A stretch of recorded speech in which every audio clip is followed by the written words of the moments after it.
Bem-vindos a mais uma aula de Física sem mistérios. Eu sou a professora Flávia Nunes e hoje nós vamos falar sobre o movimento retilíneo uniforme, o famoso MRU. É um tópico de cinemática e faz parte da matéria do primeiro ano do ensino médio. O movimento retilíneo uniforme é aquele movimento onde a velocidade é constante e diferente de zero.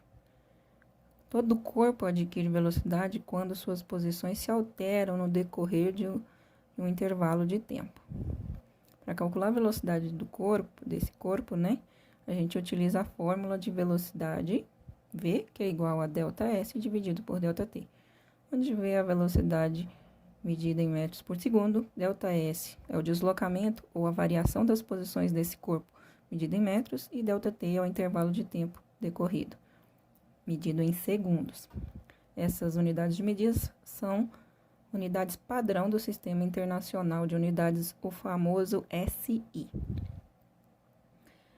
ΔS, deslocamento, é a diferença entre posição final e posição inicial do corpo. E ΔT, da mesma forma, também como é variação de tempo, é a diferença entre o tempo final e o tempo inicial desse corpo. Podemos usar também velocidade em km por hora. Para tanto, a gente pode fazer conversões de km por hora para metros por segundo e de metros por segundo para km por hora. Mas essa conversão vocês já aprenderam em aulas anteriores, não vamos falar dela aqui hoje.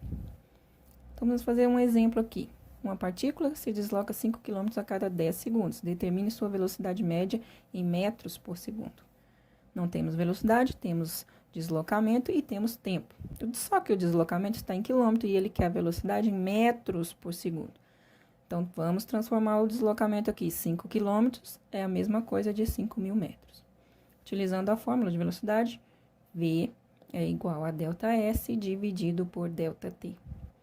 Não temos V, mas temos ΔS, 5.000, dividido por ΔT, que é 10. 5.000 dividido por 10 é igual a 500 metros por segundo. Por quê?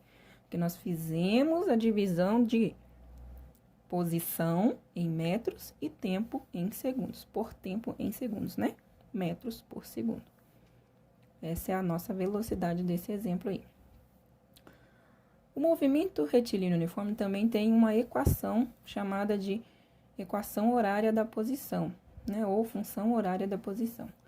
Essa equação, ela representa as diferentes posições que um corpo pode ocupar em diferentes tempos, Dependendo da posição dada, nós podemos descobrir os tempos, o tempo que o corpo gastou naquele percurso.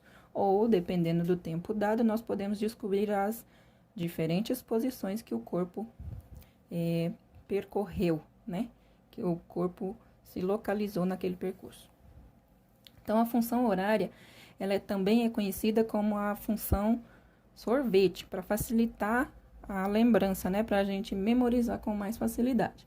Então, ela é S igual a SO mais V vezes T, onde S é a posição final do corpo. SO, ou S0, é a posição inicial do corpo. V é a velocidade e T é o tempo. Então, a gente percebe que a velocidade e o tempo são variáveis que andam sempre juntas. Então, quando a gente vai criar uma função horária, a partir dos dados de algum problema, temos que lembrar o seguinte: o valor da velocidade estará sempre junto com a variável tempo.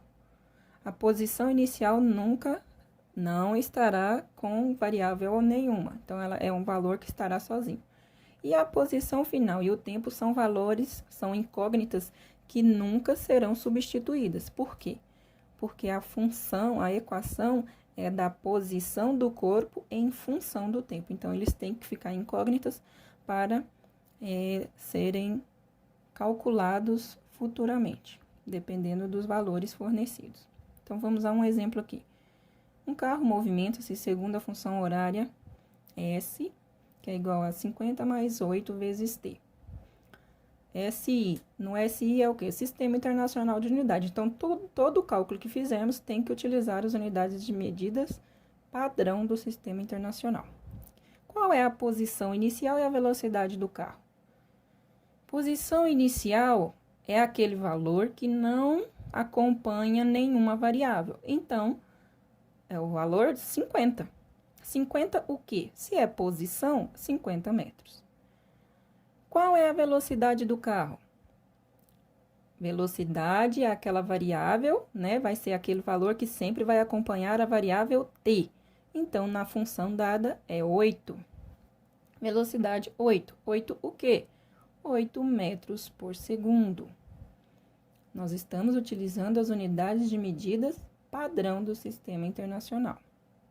Letra B. Qual a posição do carro no instante 20 segundos? Qual a posição, ou seja, qual é o S do carro quando o tempo do percurso for 20 segundos? Então, vamos jogar esse 20 na incógnita t. Então, S é igual a S0 mais V vezes t. O S0 é 50, o V é 8 e o tempo dado agora, 20 segundos. Primeiro, fazemos a multiplicação. 8 vezes 20 é igual a 160. 160 mais 50, posição do corpo é igual a 210. Posição em metros, 210 metros.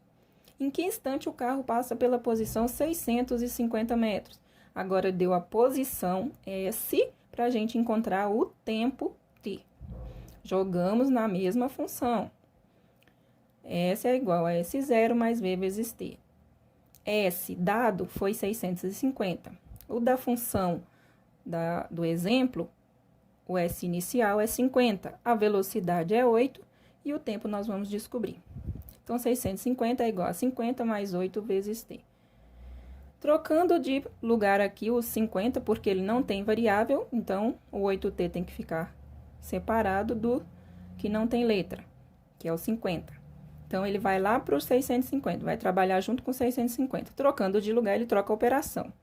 650 menos 50, porque lá o 50 estava fazendo adição e agora vai fazer subtração. 650 menos 50 é igual a 600. 600 é igual a 8 vezes t. Vamos descobrir, então, o tempo. 8t é igual a 600. T é igual a 600 dividido por 8. Por que dividido? Porque o 8 estava fazendo multiplicação lá do outro lado. Quando eu troquei o 8 de lugar, ele passou a fazer divisão, operação inversa, né? 600 dividido por 8, T é igual a 75 segundos. Os tipos de movimento no movimento retilíneo uniforme. Quais são os nomes que eles recebem? Recebem o nome de progressivo ou retrógrado. Progressivo, já lembra algo que progride, que cresce. Então, é aquele movimento em que o deslocamento do móvel aumenta as posições no decorrer do tempo. Nesse caso, se as posições estão aumentando no decorrer do tempo, a velocidade do corpo é positiva, ela é maior do que zero. Esse movimento também, no movimento retilíneo uniforme, temos o movimento chamado de retrógrado. Quando o movimento é retrógrado? Quando o deslocamento do corpo é no sentido contrário da orientação da trajetória. O que é essa orientação? A orientação que nós utilizamos no nosso dia a dia. Como que a gente escreve no nosso caderno? Nós escrevemos sempre da esquerda para a direita, né? Nós não escrevemos de trás para frente, né? Da direita para a esquerda. Então, essa é a orientação natural, né? Que é considerada, é uma convenção. Se o corpo cresce, ou seja, ele vai da esquerda para a direita, quer dizer que as posições estão aumentando. Então, o movimento é progressivo, velocidade positiva.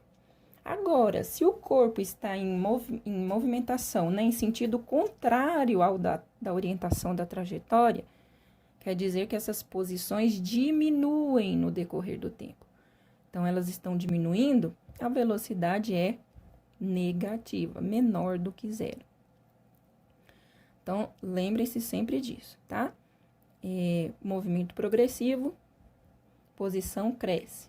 Começa numa posição menor e vai até uma posição maior. Velocidade sempre vai ser positiva. E movimento retrógrado, o corpo começa numa posição maior e vai se movimentando de maneira que essa posição começa a diminuir, né? Então, nesse caso, a velocidade é negativa, menor do que zero. Os gráficos do movimento retilíneo uniforme. Nós temos o gráfico de velocidade versus tempo, né? Gráfico de V vezes T. E nesse movimento uniforme, como a velocidade é constante, no gráfico, a reta que representa a velocidade, ela é paralela ao eixo dos tempos, né? Então, lembrando lá do plano cartesiano da matemática, ela vai ser uma reta paralela ao eixo x, tá? Então, no movimento progressivo, velocidade positiva. Uma reta paralela ao eixo x acima do eixo, né? Porque ele é progressivo, velocidade positiva. Agora, para o movimento retrógrado, a reta continua paralela ao eixo x, porém, ela está localizada abaixo do eixo x. Por quê? Porque a velocidade é negativa, né? Lembram disso? E analisando esses gráficos, né, nós percebemos que ele forma uma figura. Se a gente colorir, né, a área do gráfico aí, nós temos uma figura. E a partir da área dessa figura, nós também conseguimos descobrir o deslocamento, ou seja, o ΔS. A área do gráfico vai ser o valor do ΔS do corpo, né? O deslocamento desse corpo. Então, nesse exemplo aí, nesses gráficos, nós temos um retângulo. E a área do retângulo não é base vezes altura? Então, fazendo base vezes altura, nós conseguiremos descobrir o valor do deslocamento do corpo pela área do gráfico, né? Mesma coisa que se a gente estivesse fazendo deslocamento D, ou ΔS, né? É igual a velocidade vezes tempo. Tá? Não se esqueçam, podemos trabalhar dessa forma também. Um outro gráfico que nós temos é o gráfico da posição versus tempo.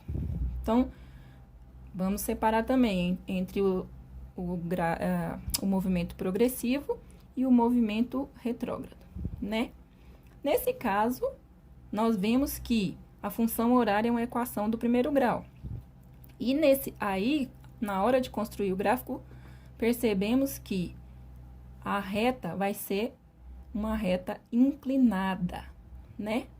Se o movimento é progressivo, velocidade não é positiva, então a reta ela é crescente ou inclinada para cima, ela é ascendente, ela sobe, né? E se o movimento é retrógrado, a reta é decrescente, ou seja, a inclinação dela é para baixo. Por quê? Se o movimento é retrógrado, a velocidade é negativa. No movimento progressivo, as posições não aumentam, então ele começa numa posição menor e vai crescendo até uma posição maior. No movimento retrógrado, ele começa numa posição maior e vai caindo para uma posição menor. Nesse gráfico também, nesse tipo de gráfico, nós podemos calcular a velocidade pela área do gráfico também, porque aí nós temos a figura, né, de um triângulo e podemos calcular pela área do triângulo. Essa reta inclinada representa a tangente e, através do cálculo da tangente, nós conseguimos descobrir também a velocidade do corpo no movimento. Então, nós podemos calcular pela área do triângulo, né? E a área do triângulo, base vezes altura, dividido por 2, vai nos fornecer o valor da velocidade. Então, podemos usar assim a área do gráfico, ou podemos usar a fórmula, né? A fórmula de velocidade, que é igual a ΔS dividido por ΔT, ou também podemos usar a função horária, S, que é igual a S inicial, mais velocidade vezes tempo. Então, essa foi a nossa aula de hoje. Eu quero que vocês continuem estudando e exercitando o que nós aprendemos até agora, tá bom? Eu espero que vocês tenham gostado. Agradeço por ter tido paciência em assistir. Espero que tenham aprendido. Utilizem tudo que nós falamos aqui. Façam os exercícios. Não se esqueçam de continuar estudando. E que a física esteja com você. Um abraço.